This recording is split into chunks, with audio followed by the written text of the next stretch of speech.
Српскиот аналитичар Ѓурковиќ смета дека со тиранската платформа всушност во Македонија на мала врата се воведуваат албанците како конститутивен народ на Република Македонија.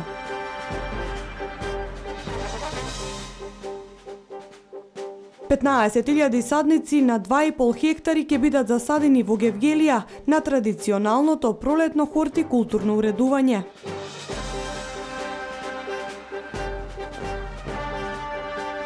Со дефиле низ центарот на Валандово започна новото издание на фестивалот на пролета Хит Бакшенфест, кој традиционално се организира во турското село Чалакли.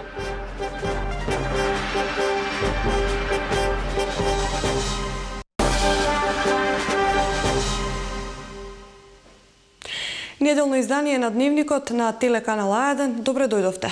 Српскиот геополитички аналитичар Миша Ѓурковиќ во гостување во дебатна емисија, коментирајќи ја состојбата во Македонија, рече дека со тиранската платформа всушност во Македонија на мала врата се воведуваат албанците како конститутивен народ на Република Македонија и е почетна фаза за формирање на голема Албанија.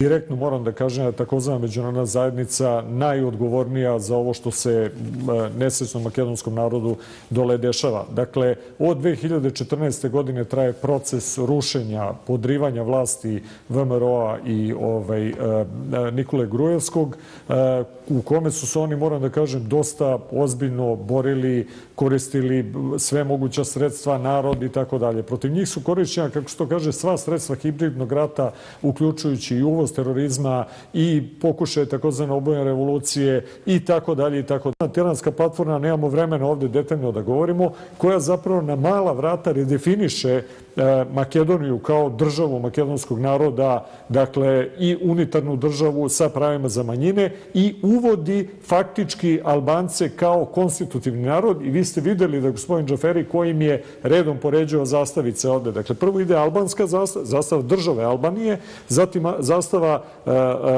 Evropske unije i tek na kraju makedonska zastava.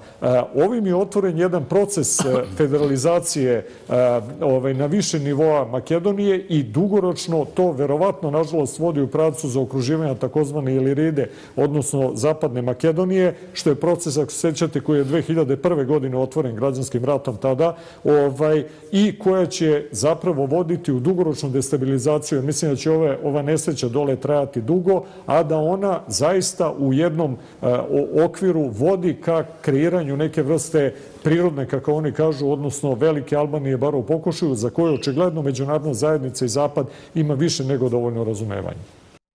Иницијативата за заедничка Македонија и натаму ќе добие во интензитет затоа што Зоран Заев продолжува да биде генератор за конфликтите меѓу македонците. Неговите изјави за србите и бугарите беа смислени, тврди Љупчо Палевски, поранешен председател на градската конференција на СДСМ за саботното издание Гласот на народот на Радио Слободна Македонија.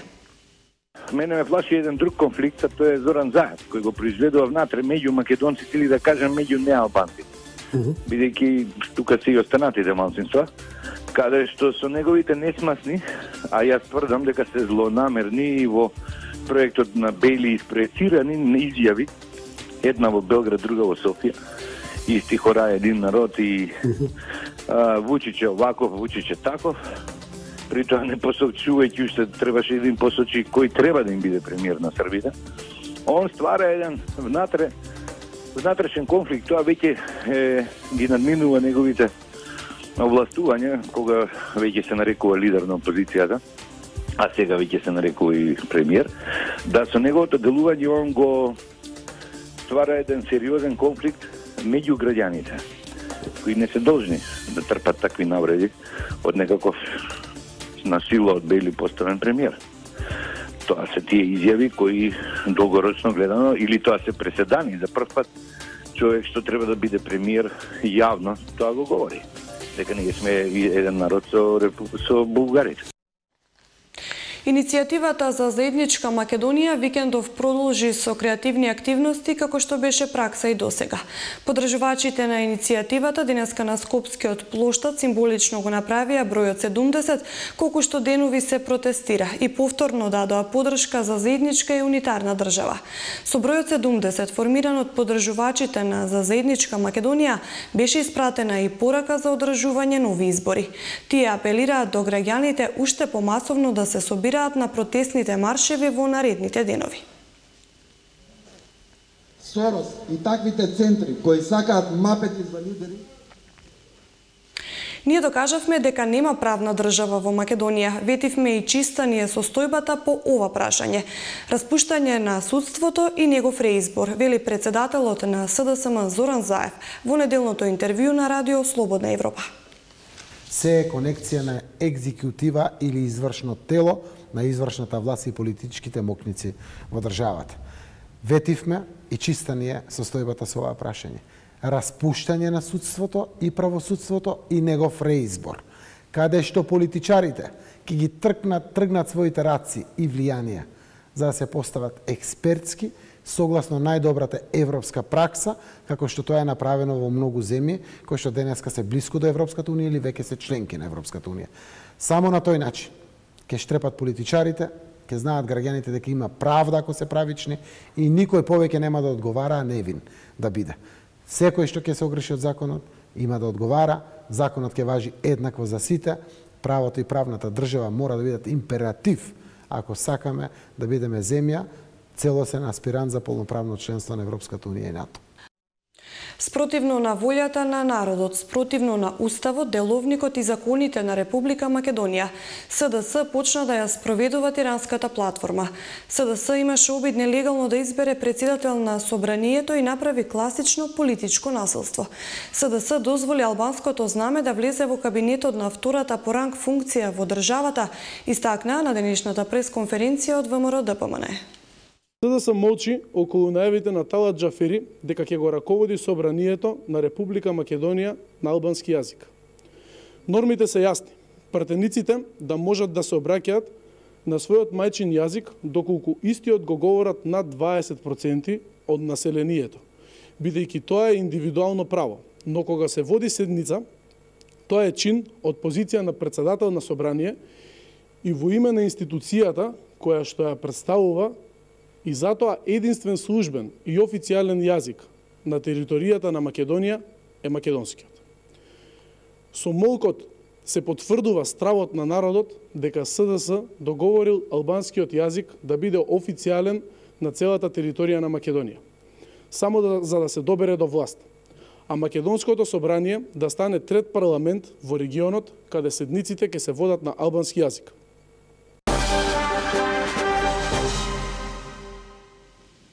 Осигурителните компании во Република Македонија одбележа успешна 2016 година. Тоа доведе до поголем број на вработувања во овој сектор, како и нудење на повеќе нови можности за граѓаните. Согласно Законот за супервизија на осигурувањето, забрането е граѓаните да се осигураат во странски компании. Според Зоран Стојановски, член на Советот на експерти на Агенцијата за супервизија на осигурувањето, граѓаните претходно треба да се информираат доколку сакаат да се осигураат. Согласно Законот за супервизија на осигурување, не е дозволено да има. Доколку имаат, тоа е бесправно и треба да се информираат каде најблиску треба да си префрлат тоа што имаат, бидејќи тоа е незаконско. Во ред, да, имавме период кога осигурување на живот не беше дозволено, односно немаше ни понуда. И имавме кога се формира компаниите за осигурување на живот. Според него, иако осигурувањето е се уште ново тело во Македонија, кое зад себе нема историја, сепак нуди многу нови можности за граѓаните. Тој вели дека за да понудат нешто ново осигурителните компании, треба да има барања и на самиот пазар. Најново што се спрема е со одлуката на владата за беспилотни летала. До сега тоа не беше вклучено, сега ги имаме многу. немаме ни регистар. Еве сега прв пат ќе има регистар на беспилотни летала, односно се снимаат свадби, се користат за домашни употреби. Значи имаме професионално катастри кои снимаат парцели, снимаат штетни настани. Значи веќе станува збор за сериозна бројка на беспилотни летала. Меѓутоа до сега немаше регулатива и сега зависеше само од поединечниот купувач дали сака, а за поединец осигурителната компанија не креира производ.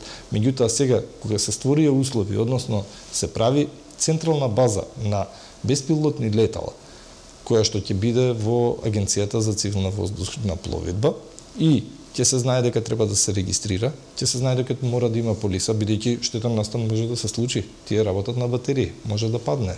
Има секакви немили настани кои што може да се случат и се случиле во минатото. 2016 година беше успешна за осигурителните компании во Македонија, вели Стојановски. Бројот на вработени постојано се зголемува, а во моментов во земјава работат 15 компании.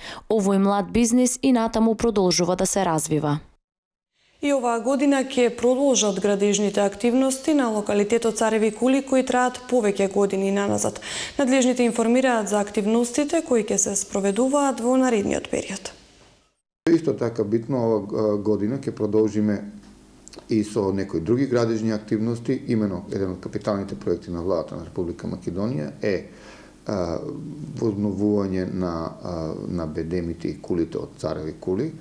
Ова година ќе продолжиме со одредени активности во таа насока. Се надевам дека ќе успееме да ја довршиме кулата над градот Струмица. Може струмичани слободно да се сведоци практично на тоа дека кулата е завршена на половина. Ова година се надеваме дека ќе успееме да ја завршиме и ќе формираме на некој начин пристапен простор до кулите, односно до бедемите. Тоа ќе бидат скали на западниот и северниот влез по тврдината. Исто така ова година имаме реализација на возновување, односно конзервација на еден објект од Цареви кули. Тоа е средновековната куќа која што е истражувана 2005, подоцна и 2009 година. Ова година за прв пат ќе се реализираат такви конзерваторски активности и во внатрешниот простор на тврдината Цареви кули. При годинешното пролетно хортикултурно уредување на јавните површини во општина Гевгелија ќе бидат засадени 15.000 садници, мини бантерка и влашка китка на површина од околу 2,5 хектари, опфаќајќи ги новоизградените кружни тека, булеварот и прометните улици низ градот. Започна хортикултурното уредување на јавните површини во Гевгелија. Над 10 хектари зелена јавна површина низ градот и низ населените места се одржува и се коси, опфаќајќи го ограничиот премин Богородица, излетничкото место Динкјот, Вардарски рит, па се до Смрдлива вода. Годинава е предвидено да се засадат 15.000 садници во текот на пролетното уредување на новоизградените кружни тека, булеварот, како и низ прометните улици низ градот. Површините што не се наменати за цвеќе се некаде околу 2,5 декари. Тие се се кружни текаве во градот и повеќе жардинери. Во Гевгелија мора да пазиме место положбата на нашите на површините кои ги засадиме со цвеќе ни се исклучило на сонце. Околу ние се асфалтни површини, што значи дека топлината од самиот асфалт се пренесува и на кружни текаве. И затоа бевме приморани да бараме, да експериментираме и на крајот, значи дојдовме до едно сознание дека најубаво зборам за наши потреби за градот, најдобро ќе бидат оваа тука што е зињата или по нашо кажано мини бандерката и ова позади мене што е, тоа е тагетисот или по нашо кажано влашката китка. Таа издржува, значи, исклучиво сонце, и едната и другата и нема потреба од некои си додатни неги за да може да ни обстане. Наводнувањето и заштитата на цвеќињата и зелениот појас трае во текот на цела година. Од предвидените 15.000 садници при есенското посадување во Гевгелија, 600 видови ќе бидат љубичица, фотинја и индиски јоргован како атрактивно нискожбунесто цвеќе, бидејќи овие цветови издржуваат и пониски температури во текот на зимата. Со оваа акција ќе се предонесе за разобавување на јавните површини низ градот и низ населените места. Со дефиле низ центарот на Валандово започна новото издание на фестивалот на пролета Хит Бакшенфест, кој традиционално се организира во турското село Чалакли во оваа општина. Фолклорни друштва од Турција, Бугарија, Грција, Косово, Србија и Македонија продефилираа низ улиците на Валандово како дел од 26-тиот поред Хит Бакшенфест.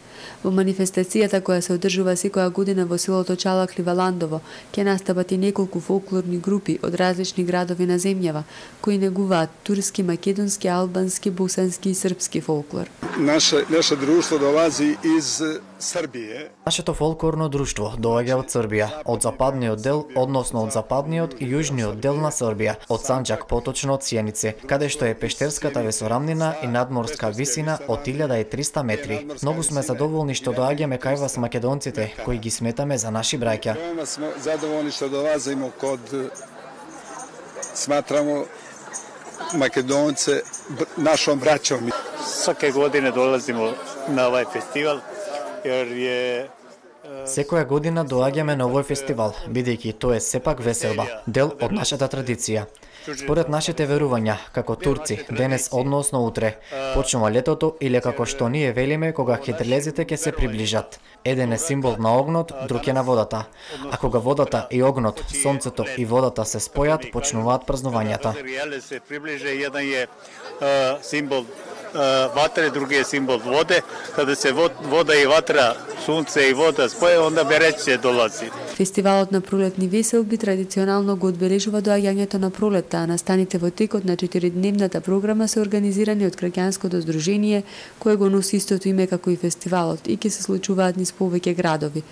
Во следните денови предвидени се и традиционалното пеливанско бурење, дегустација на турска храна, фудбалски турнири кои веќе се во тек, а програмата ќе продолжи и во Струмица, Радовиш и Скопје. Болките во рамо се честа појава кај пациентите, велат травматолозите. Најчесто станува збор за воспаление на тетивата, кои можат да се решат со одреден сет на методи, а во спротивно се оди со оперативен зафат. Константна или повремена болка во рамото, предизвикана од подолготрајна работа или физичка активност, е честа појава кај пациентите, велат ортопедите травматолози. Според нив, оваа болка може да потекнува од самото рамо, но може и од вратот и да се движи кон рамото. Најчесто од неа страдаат спортисти кои многу ја користат раката, но може и кај други лица кои хронично ги оптеретуваат рамењата и тетивите, при што доаѓа до воспаление и болки, а понекогаш и дегенеративна промена на раскавицата и зглобот. Затоа најбитно за целата работа, за да можеме да направиме комплетна диагноза и евалуација на тие болки, на тие проблеми, мора да почнеме со преглед кај луѓето што се јавуваат за овие болки во рамото. Болката во рамото пациентот го носи поради ограничување на нормалната функција, неможност за подигање на рамото, неможност за извршување на секојдневни активности, некогаш е пратено со оток, може да биде пратено со црвенило, во зависност од етиологија на која што е настанат проблемот во предел на рамото. Најчести проблеми кои што се јавуваат луѓето се викаат воспаление на омотачите на тетивите кои што го подигаат рамото. Травматолозите објаснуваат дека потребен е систематски пристап при утврдување на повреда на рамото. Сите овие работи прво и основно, рековме, мора да се направат клинички преглед.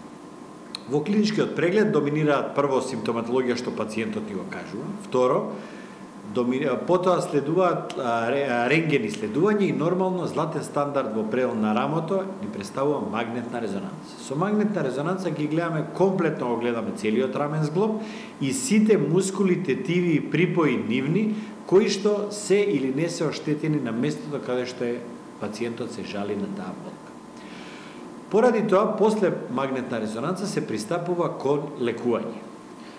Најбитно е да знаеме дека како и кај сите оштетувања на различни зглобови, рамото е зглоб кој што мора комплетно да се евалуира, поради тоа има една слабост во однос на другите зглобови, затоа што многу лесно излегува од местото и тоа е многу често кај пациенти што имаат чести луксации или така се наречени хабитуални луксации, да луѓето сами си го местат рамото поради слабост на таа зглобна капсула Затоа најбитно е при секоја повреда да се пристапи максимално концентрирано и фокусирано и да се обезбеди враќање во нормала на комплетната интеграција на целиот мускуло-лигаментарен и зглобен апарат.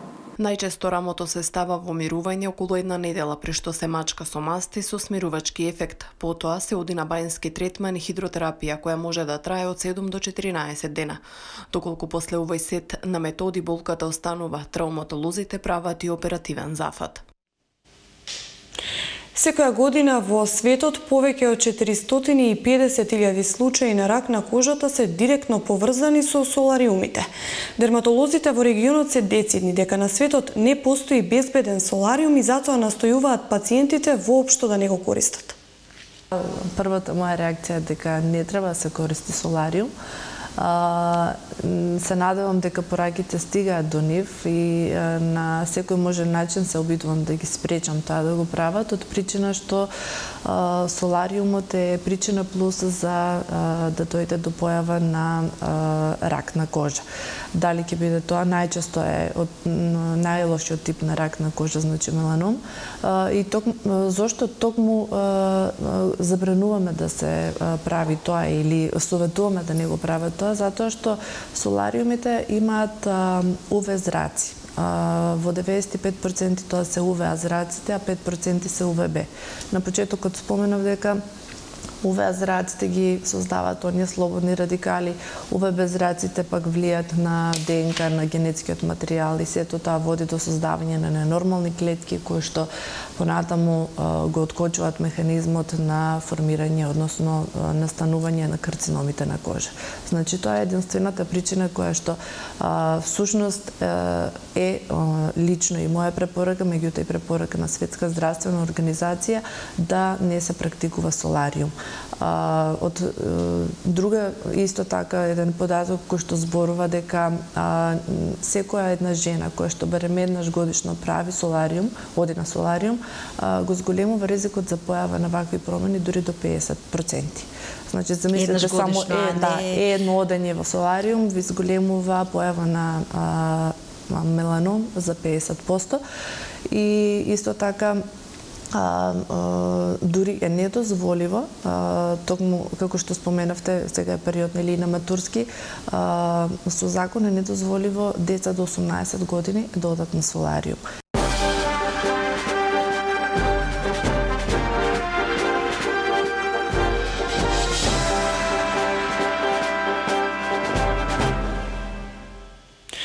Втор круг од председателските избори во Франција, протест на илјадници жени во Венецуела. 50.000 жители на Хановер се подготвуваат за евакуација, следуваат вестите од светот и регионот.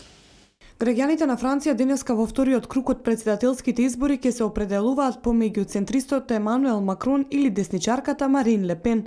Првиот круг од председателските избори се одржа на 23 април и тогаш Макрон освои 23,75% од гласовите, а Ле Пен 21,53%. Според анкетите спроведени последните денови, Макрон е во значително водство во однос на Ле Пен. Илјадници жени облечени во бело маршираа низ главниот град на Венецуела, Каракас, со цел да го засилат притисокот врз претседателот Николас Мадуро, чиј авторитет е доведен под знак прашање поради постојаните протести и немири во кои загинаа поголем број луѓе. Протестот беше предводен од лидерите на опозицијата, пратениците и Лилија Тинтори, сопругата на затворениот опозицијски лидер Леополд Лопес. Околу 50.000 граѓани на германскиот град Хановер утре ќе бидат евакуирани од делот од градот каде што експертите за бомби ќе се обидат контролирано да деактивираат бомба од Втората светска војна, пишуваат германските медиуми. Во втората ваква најголема операција во историјата на Германија ќе биде евакуирана 1/10 од населението, а целосно ќе бидат испразнети 7 старечки домови, една болница како и фабриката за автомобилски гуми Континентал. Украинските власти му забранија на американскиот актер Стивен Сегал да влегува на нивна територија во следните 5 години и притоа го прогласија за закана за националната безбедност, пренесе ДПА. Сегал, кој во ноември минатата година доби руско државјанство, на неколку пати јавно ја поддржува анексијата на Крим од страна на Русија, додаде ДПА. Сегал, кој е израснат во Калифорнија, тврди дека има руско и монголско потекло. Ова неделно издание на Дневникот го завршуваме со едно кратко интермецо за тоа како измина овие 2 дена од викендот. Саботниот ден помина со сончево и топло време, за денес да се заокружи со краткотрајно невреме, грмежи и дожд на југоистокот.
Тоа беше се за овој дневник. Останете со телеканал А1. Од мене пријатно.